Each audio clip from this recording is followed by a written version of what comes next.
সেটা মেনে নিলাম যে যারা নতুন আসছেন তারা হয়তো বা সেভাবে এখনো সেটেল হতে পারেনি। বাংলাদেশের ঘরোয়া ক্রিকেট থেকে যারা উঠে আসেন ইন্টারন্যাশনাল ক্রিকেটের সঙ্গে তাদের ওই ঘরোয়া ক্রিকেটের মানের অনেক তফাৎ রয়েছে, এটা নিয়ে আমরা অনেক আলোচনা করেছি। কিন্তু আপনি যেটা বলছেন যে কিন্তু এরকম প্লেয়ারও বাংলাদেশের এই দলটাতে রয়েছে যারা কিনা অলমোস্ট 10 বছর ক্রিকেট ক্যারিয়ার, ইন্টারন্যাশনাল ক্যারিয়ার তারা করে ফেলেছেন এবং বাংলাদেশ দলে খেলছেন। তো তাদের কাছ থেকেও তো অ্যাটলিস্ট ব্যক্তিগত পারফরমেন্স সেটা কি আমরা দেখতে পাচ্ছি কিনা?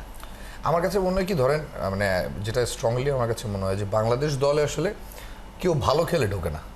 মানে ধরেন বাংলাদেশ দলে আমি তাইব অনন্ত যদি খেলি, আমি বাদ পড়বো আমার খারাপ পারফরমেন্সের কারণে। আপনি খালিদ জামিল ভালো খেলে ঢুকবেন না, আমি বাদ পড়েছি দেখি আপনি ঢুকবেন, এবং আপনিও একটা সময় খারাপ খেলে চলে যাবেন, আরেকজন আপনি খারাপ খেলেছেন বলে ঢুকবেন। সো কেউ ভালো পারফর্মার না, যেটা অন্যান্য দেশের ক্ষেত্রে হয় যে একজন ভালো পারফর্ম করেন। স্পেশালি আপনি অস্ট্রেলিয়া, ইংল্যান্ড, ইন্ডিয়ার ক্ষেত্রে যদি দেখেন যে একটা স্লটে যখন একটা প্লেয়ার ইনজুরিতে পড়ে যায়, তার রিপ্লেসমেন্টে যে ঢুকে সে জানে যে হি হ্যাজ গটন ওয়ান চান্স, ওই একটা চান্সে আমাকে ক্লিক করতে হবে।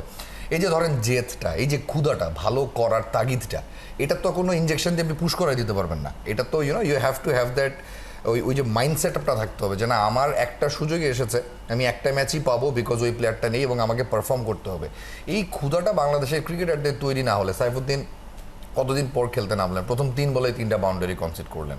সো ওই সব কিছু মিলিয়ে মানে এত এলোমেলো, হতশ্রী, এত বাজে লেভেল অফ টি-20 খেলা বাংলাদেশ খেলেছে যে মানে এটা নিয়ে আসলে আমি একটু যুক্ত করতে চাই, যেটা হচ্ছে যে আপনি যেহেতু ট্রানজিশন টাইমের কথাটা বললেন, সেটাকে আমরা আসলে অজুহাত হিসেবে যদি দেখাই তাহলে তো আমাদের এটাও বলতে হবে যে দেখো আমার এরকম অভিজ্ঞ ক্রিকেটার যারা আছে তারা পারফর্ম করছে কিন্তু নতুনরা সাপোর্টটা দিতে পারছে না বলেই বাংলাদেশ দল হারছে। বিষয়টা কি এরকম হচ্ছে না? এখন ধরেন 10 বছর ধরে যারা আছেন, যাদের কথা আপনি বলছেন, বা 8 বছর 7 বছর ধরে আছেন, আমরা জানি তারা এক্সপিরিয়েন্স, তারা নিজেদেরকে এক্সপিরিয়েন্স মনে করেন কি ওই জায়গাটাতে?